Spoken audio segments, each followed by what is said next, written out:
Good afternoon, everyone, and welcome to the Kansas Tourism Industry Virtual Huddle. For those of you who don't know me, my name is Bridget Jobe, and I am the Kansas Director of Tourism. I do want to remind everyone that these huddles are recorded and we post them on the travel industry section of travelks.com. They're posted on tiac.org. And then we also post them on the Kansas Tourism Industry Facebook page for anyone who is not able to join us live on the call. I also want to remind you that if you have any questions throughout any of today's presentation, to go ahead and post those on the chat and we will get to them and as many of them as we can. So our huddles are brought to you as a partnership with TIAC, Travel Industry Association, and Kansas Tourism. We have a full agenda for today. We have a really interesting presentation titled "We All Know and Love Tourism, but Do Our Residents?" And I'm going to tell you a little bit more about that in a moment.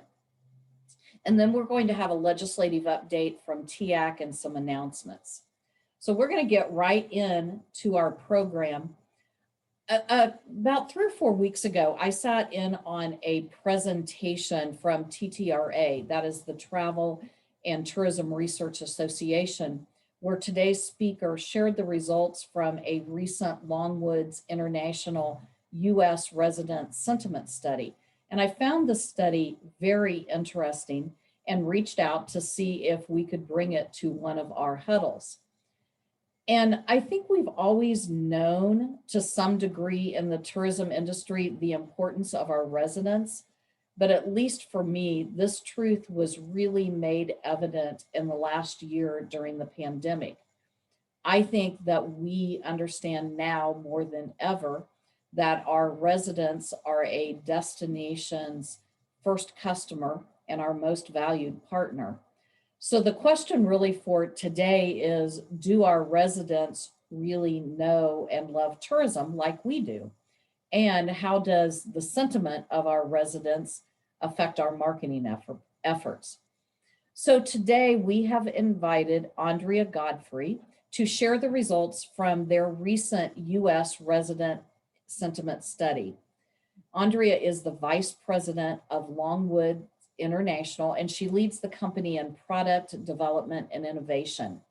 Previously, before she was with Longwoods, she led global enterprise initiatives at Adara, which some of you may be familiar with, and has over a decade of experience leveraging data to enhance marketing efficiency and program operations. She previously served in research roles at the Office of the Governor for the state of Texas and the Georgia Department of Economic Development. Andria serves currently as an adjunct faculty at the University of Southern California, and she serves on the Travel and Tourism Research Association Board of Directors. So, Andria, I am going to stop sharing my screen and let you come on. Wonderful. Thank you for the introduction. It's a pleasure to be here. Ever since you and we connected the other week with TTRA, I've been looking forward to joining y'all today and being able to present this research. It's, as you said, Bridget, it's, we all know that tourism is important for our residents. And, it seems like for years, we've anecdotally talked to our residents about how they feel about travel, but that's something that we do a lot of work in here at Longwoods, and sentiment really with the pandemic's become such an important metric for looking at our residents and then also talking about our travelers. And so very happy to be here and to be sharing this data with y'all. So for those of y'all that are new to hearing the name Longwoods International, we are a full service market research consultancy. We have been in business for over 40 years, and we are headquartered in Columbus and in Columbus, Ohio, and in Toronto, Ontario.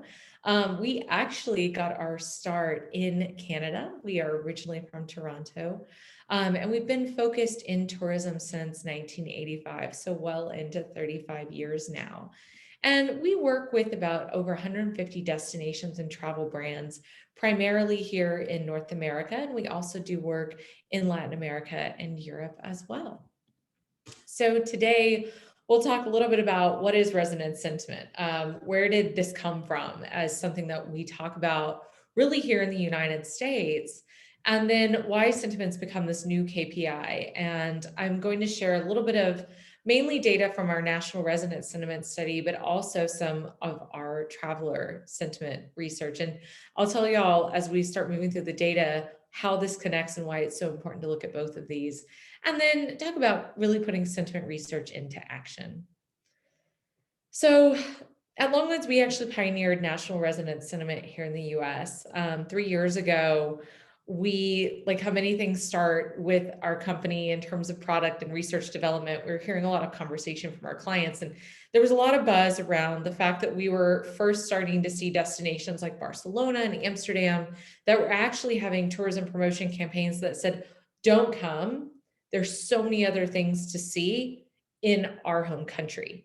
So these were actual travel destinations that were putting promotion out to say, don't visit us, come visit our neighbors within the country, because they were dealing with mass tourism. They were dealing with overcrowding, rising cost of living, so on and so forth. And so here we started hearing our clients in North America say, hey, we're hearing buzzes of similar things that are happening with our residents, and our residents are feeling about travel as it continues to grow.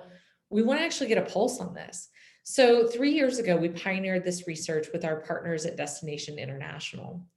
And for us, resident sentiment research not only was on a national scale, but it's something that we wanted to look at holistically, because there really are different facets of looking at sentiment and how it relates to tourism.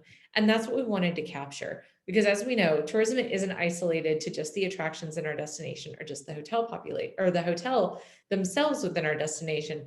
Our residents engage with tourists, our tourists engage with the different activities, the different parts of the city that our residents do as well. So we want to develop holistic sentiment research, which is exactly what we did. So really taking it all the way from that macro level, looking at overall travel sentiment and taking it down to things at looking at the economy, perception sentiment towards tourism and the quality of life.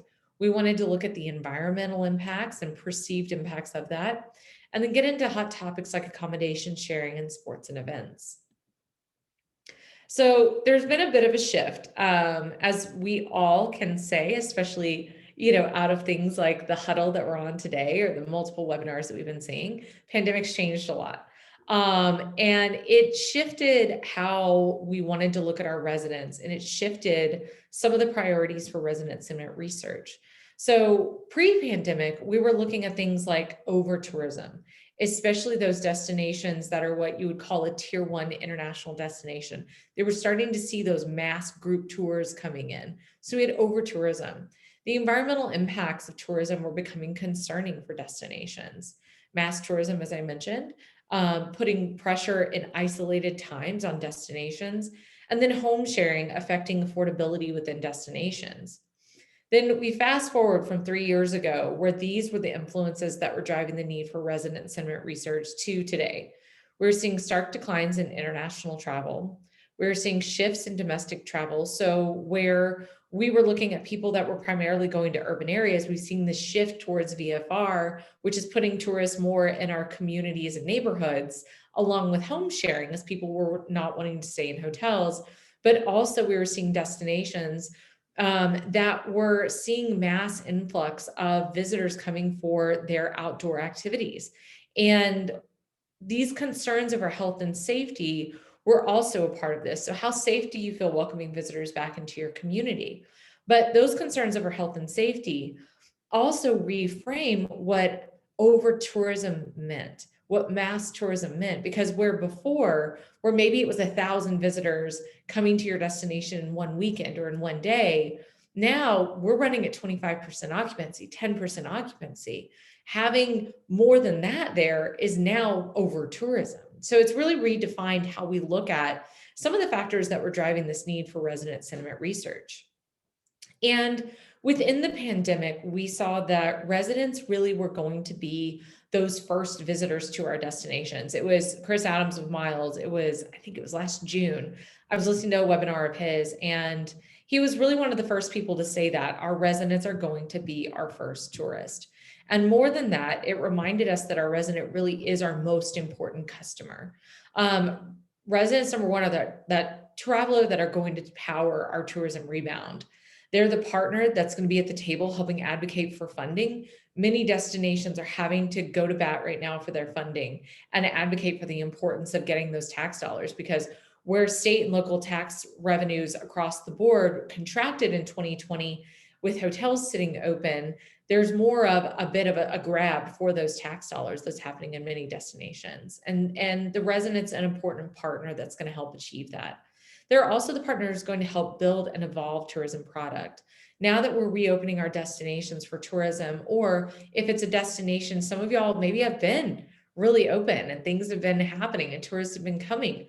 We're reshaping and evolving our tourism product for these evolving travel markets. And your resident's going to be that partner. They also are that trusted word of mouth. We saw in 2020 in our visitor profile research that VFR became a top trip type for leisure travel, followed by outdoors. People getting out and going and seeing those friends and loved ones that they haven't seen for a long time is a huge driving force to get them out of their house. And so that word of mouth from your resident is going to be so important throughout the rebound. They also are the beneficiary for financial gains from tourism.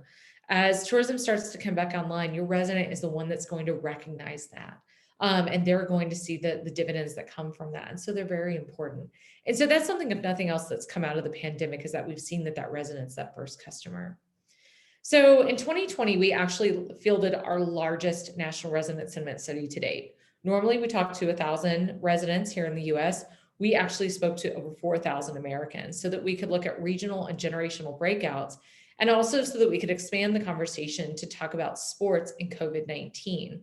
Sports really has emerged as a front gate for the opening of tourism for a lot of destinations, not only in that people are wanting to get their kids and themselves and those traveling and those club leagues to get them out and get that quality of life going, but also it's been a force for getting those heads in the beds, getting room blocks started. And so we wanted to focus on that. So here is our map. I'm going to show a couple regional slides, not too many today, but just so that you know where you sit within the map, this is how we define our regions. So I'll give you all just a second with that. So we've got the Northeast, of course, is our smallest geographic area, followed by the Southwest, and then we've got the Midwest there, in which y'all will reside. So let's talk about our overall sentiment towards tourism for American residents. So when we ask them for their level of agreement on the statement, overall, I think tourism is good for my state or local area, we saw that 64% of Americans said that they agree that tourism overall is good for their state, and 57% for their local area. Now, these two figures, while they are well over half, actually go up 20 percentage points, not 20%, 20 percentage points in agreement for the statement for those that consider themselves informed about tourism. And so we asked them about, in general, do you believe the positive benefits of tourism outweigh the negative? And we saw a little bit more than half of Americans said that they agree with this statement. And then we asked them, do you want tourism to be important in your local area? And that's right at half of Americans. And I think this statement right here is really important in that not everyone in America feels that they live within the proximity of tourism personally within their destination. But when we ask them if they want tourism to be important, we saw that half of Americans say that they do want tourism to be important in their area. So tourism development and growth is something that's so important right now, because especially when we put it in the context of 2020, growth, we're starting at really a lower floor than what we're used to. And maybe it's bringing us back to those 19 levels. Maybe it's bringing us back to 16 or 17 levels. Growth is going to happen. And so talking about growth and expansion of tourism is really important right now. And so we asked their level of agreement on supporting tourism growth. The US in general, the US norm was right at 56%. Those that consider themselves informed about tourism, it went up to 80% of agreement. And when we asked, do you agree that tourism should be encouraged here? So here in your local area, 55% of Americans actually agreed with that.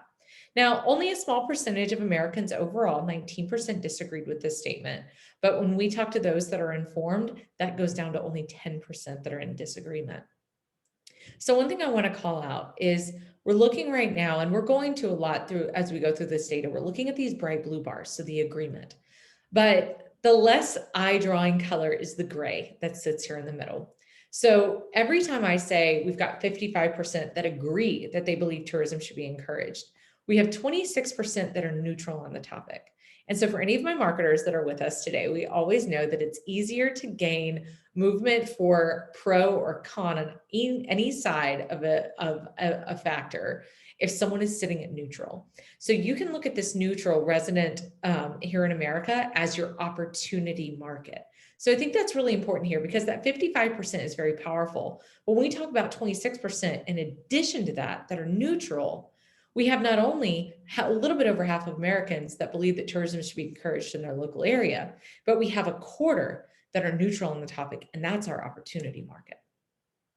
So we asked them, do you agree that residents are consulted when major tourism development takes place in your area? And 30% agree on that, and 41% disagree. And so when we looked at this on a regional level, we saw that there really is a strong opportunity market here. So while for the Midwest, for example, we see 30% agree that they're consulted, 27%, which actually puts us at over half, say that they're neutral or they agree that they are consulted when tourism development takes place. So let's talk about the economy. So 52% of Americans, so American residents, agree that tourism is important for their local economy, and 51% agree that tourism encourages investment in their local economy. Now, this actually goes up to over 70% for those that feel that they are informed. So getting into some of the tax numbers, because I know this is very important for the DMOs that have joined us, is we ask for the level of agreement with the statement that sales tax that tourists pay on their purchases adequately compensate for wear and tear they create on infrastructure. Right under 40% of Americans agree with this statement, and nearly a third are neutral on the topic. Now, right now, so I am actually based, I have no view, so you cannot see, I'm based here in Atlanta, which is the home of Delta Airlines. And since January, what we have been seeing in the news and in our local papers, different information outlets, is that Delta is recruiting. So right now, a lot of airlines, a lot of hotel brands, attractions are trying to bring back employment in preparation for the emergence of travel that's coming back online. And so really talking about employment and job desirability is so important for us right now. And so we asked the question about their agreement that most jobs in the industry are low paying and seasonal. And 44% agree with this. Now we have that 34% that are neutral, but we have 21% that disagree. And this is really important for us. When we look at this on a regional basis, we see, especially for the Midwest, an even greater opportunity segment to influence them, to educate them on the value of tourism employment and the value of those jobs for people individually and for our communities. So let's talk about quality of life and the environment here. So we asked them, do you agree that the quality of public services have improved due to more tourism here? And 38% of Americans agree. And right under the same amount are neutral on the topic itself. Now, what's very interesting is that, and I've actually seen this for several of the cities that we work with. So often what we do is we do this on a national level, and then we benchmark state and city level data. So we'll do state and city level surveys to the national norms. And one thing I've seen overwhelmingly when we look at cities, we look at state level, we look at rural, regional levels, is that tourism is not seen as a driver for growth in crime. I think that's really important, especially when we talk about the cities. For any of our city destinations that are with us today, is that when we talk about crime and social problems, it's predominantly not linked to tourism, which is something that's really important for us to keep in our back pocket when we're talking to our stakeholders about bringing more people into our communities.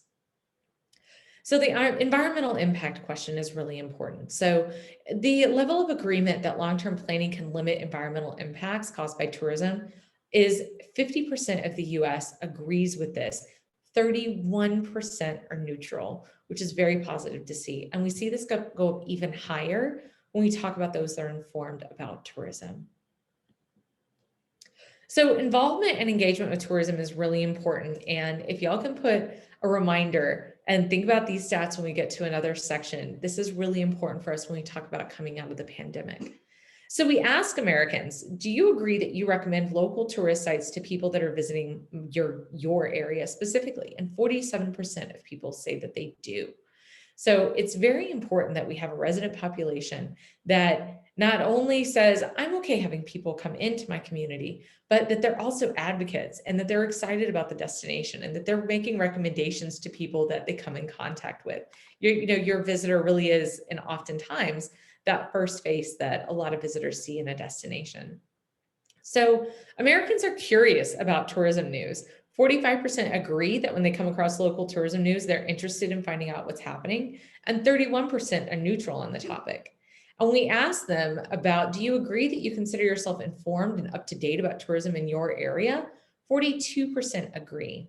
So this is really important. So remember how I keep referencing those that consider themselves informed overall are much more positive about tourism than those that are uninformed.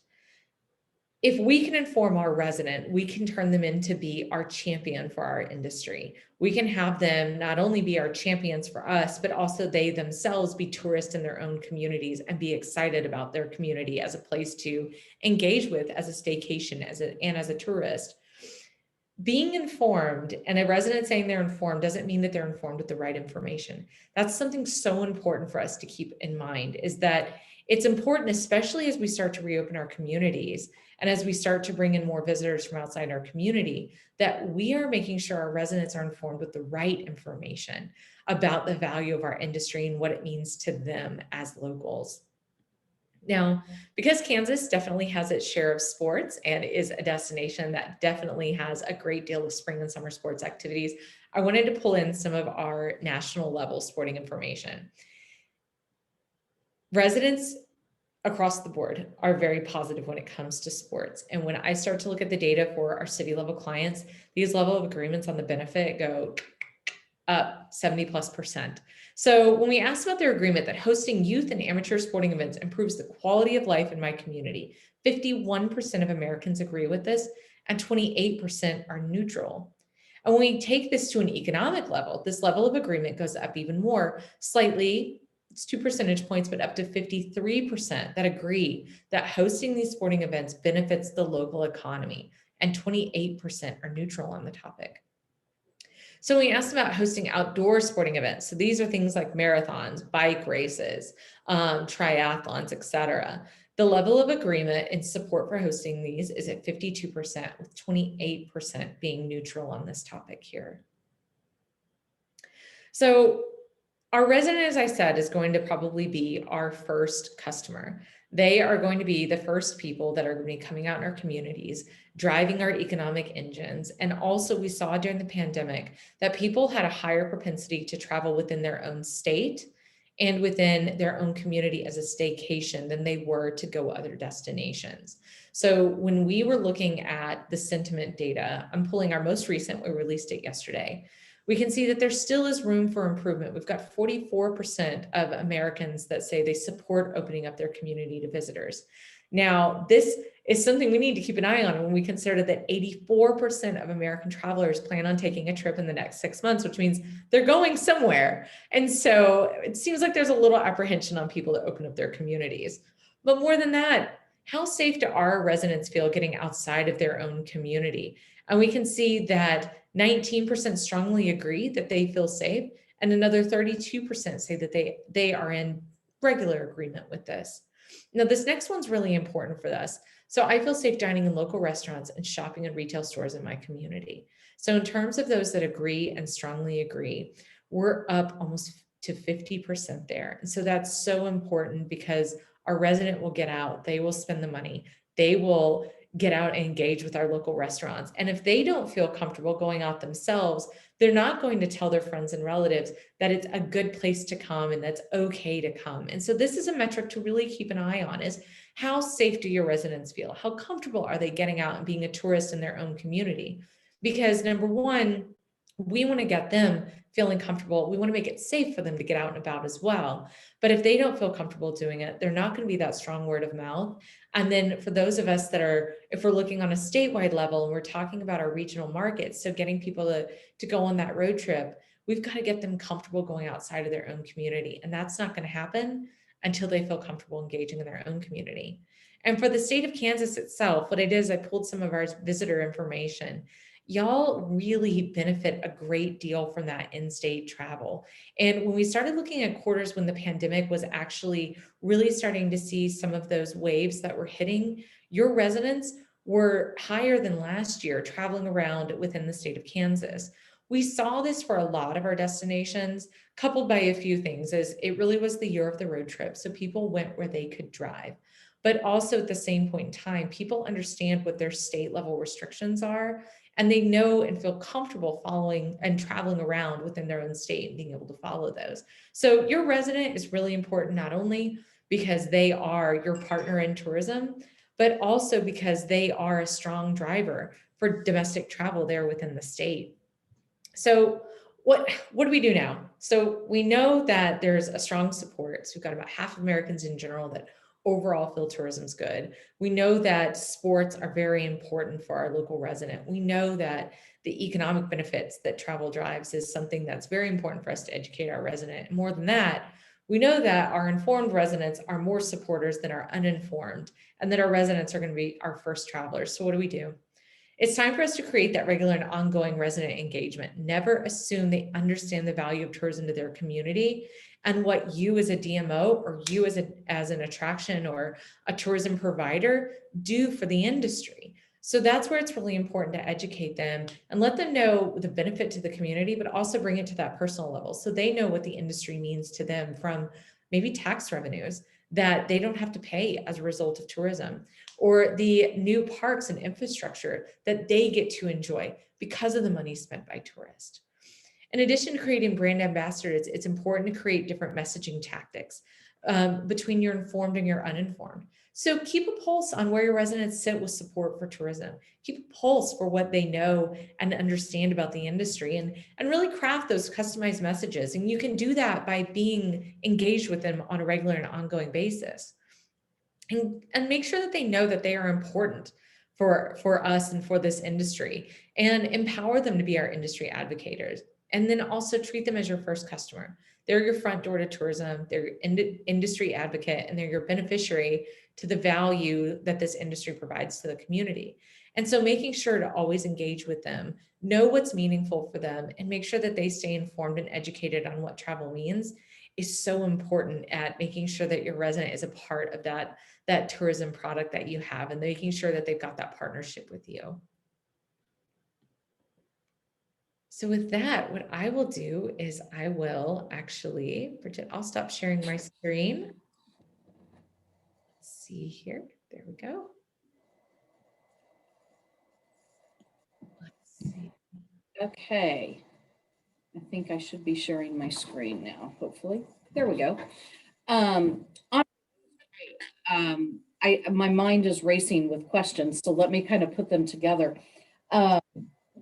The first thing, I had 2 or 3 people send me questions, and you kind of touched on this at the end, about best practices in communicating with our residents and stakeholders. And I really liked what you put in there about having different messaging tactics for the informed and the uninformed. I'm wondering if you have any examples of good examples of or success stories where you have seen a local community or a state or a region that has done a good job in sharing those stories and really turning their local residents into those champions. Definitely. There's a city that, in fact, I need to ask them because I use them as an example all the time, but I need to ask them if they're okay with me sharing their name. I have a city that has done some resident engagement, and what I loved about what they did is they actually had us break out the resident sentiment study into different focus areas, kind of similar like I did today, but we broke it out for the airport, obviously tourism partner. We wrote it out for their sports commission, their transportation department, their mayor's office, and their economic development group. And so we brought them all to the table, and that way we could show them that tourism has a value and the residents have a perspective about how it touches their parts of interaction with the community, and then worked with them to create different messaging about tourism in the context of that communication that they have with their stakeholders. So the Sports Commission was tailored a lot around the value of sports. Infrastructure talked a lot about tax dollars. Then the DMO itself actually put out general PSAs on social media and then also in the local paper and local news, just about tourism in general.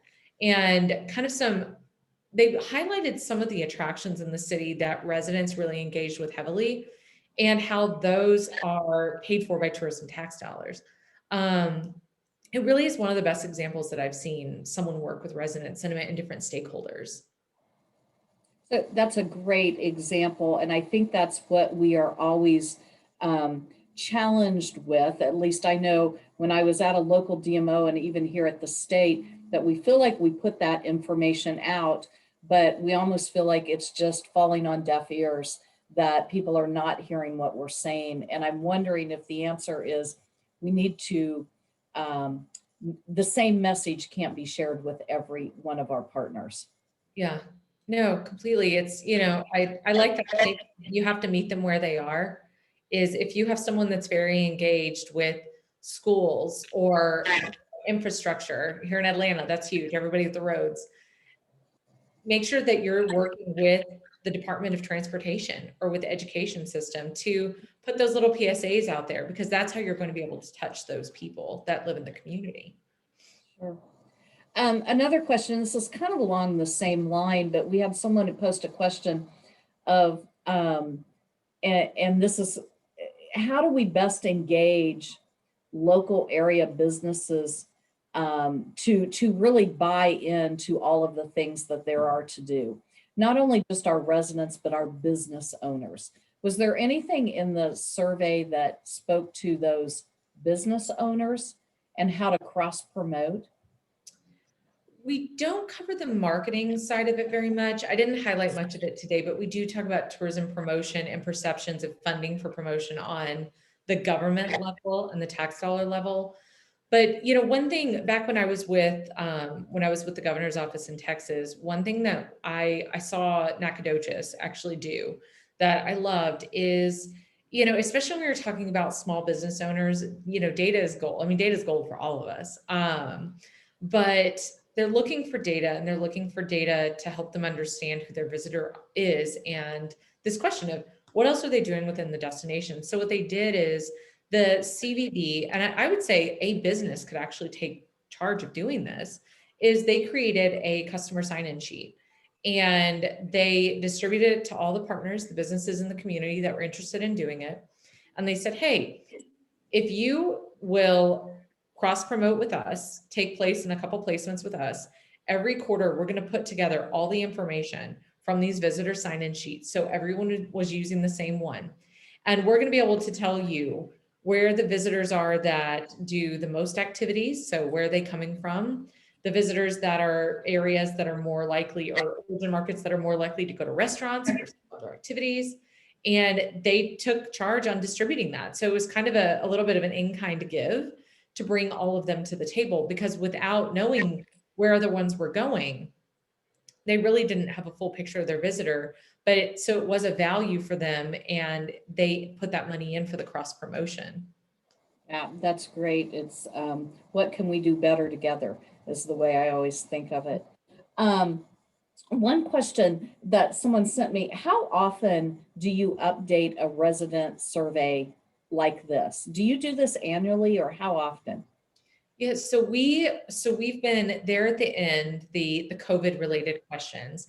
That comes from our biweekly study. So that study is, I would say, probably 60% travel sentiment related, but the remainder of the study is resident focused.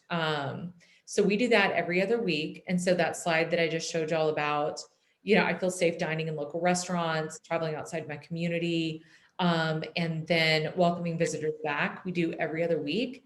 The full-scale study, we do that every year. We field it in late Q3. So we'll be going back into field with that again this year. Okay, that's great. All right, one last question. I feel like I need to ask you to do a little plug for TTRA. This is where I first heard you talk about this, and I'm not sure that everyone is familiar with that organization. Can you just tell everybody a little bit about it and why it is valuable? Definitely. So the Travel and Tourism Research Association is an international organization for travel and tourism researchers. It does also have marketers that are a member of it. What really, it's an interesting organization because what it provides the most value, in my opinion, I've been a member since 2010, so a while now, is that it really brings together people in the industry to share ideas and best practices. And because it really is built on this foundation of building a research community and knowledge among its members, it's a community where there's a lot of sharing of data, sharing of techniques, sharing of insights. They do a lot of educational content. So they do a monthly webinar series, as well as the regional chapters also do newsletters with spotlighted research within it. And then in the summer, they have their international conference, which is more of a data and research focused conference. And then they have Marketing Outlook Forum, which is in the fall, which is focused really more for the marketers and the outlook for the upcoming year. Yeah, we are members as the state of Kansas, and I find the information so great that I've gotten from there. And we can send out information. We'll make sure that we do that on our next Travel Talk newsletter that goes out, just with folks that if you are interested in finding out more of TTRA.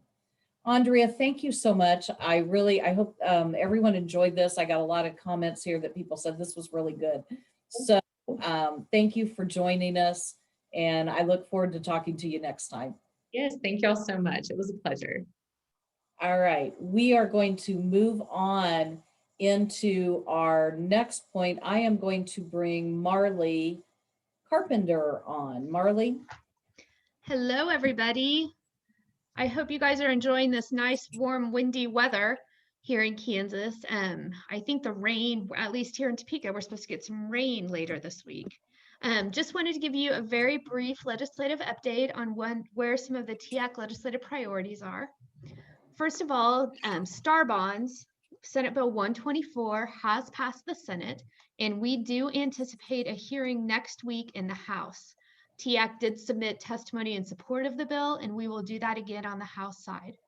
There are other eco-devo incentives that are moving through the process, including angel investor tax credit, a tax credit for a contribution to technical schools, some aviation tax credit. There's a Promise Scholarship Act. And so there's lots of items going on in the way of economic development. But TIAC's top priority on the economic development front is STAR bonds, and that bill does continue to move through the process. Transportation is another issue that we continue to follow. There is a bill in both the House and the Senate that did pass to the other body. And so those bills continue to be alive. Just to kind of set the stage for you, last week was Turnaround Week, which is the first of the major deadlines in the 2021 legislative session. All bills need to be out of their House of origin unless they are exempt, and there are several exempt committees. The transportation bills were not exempt bills, but they did come out of the transportation committees and did pass over to the other body. So we do continue to follow those. Those would be enhancements to the Eisenhower Transportation Program. The final legislative issue that we continue to follow is the ERO 48. This would move the division, the Kansas Tourism, from Wildlife Parks and Tourism back to the Department of Commerce. We have not heard any rumblings about concerns with this ERO. We continue to monitor and watch it and continue to talk to House and Senate leadership about it. But on this issue, no action is good action, meaning that if there is no action on this executive order, then it will become law. The date that we have until that we need to continue to monitor this bill is March 26th.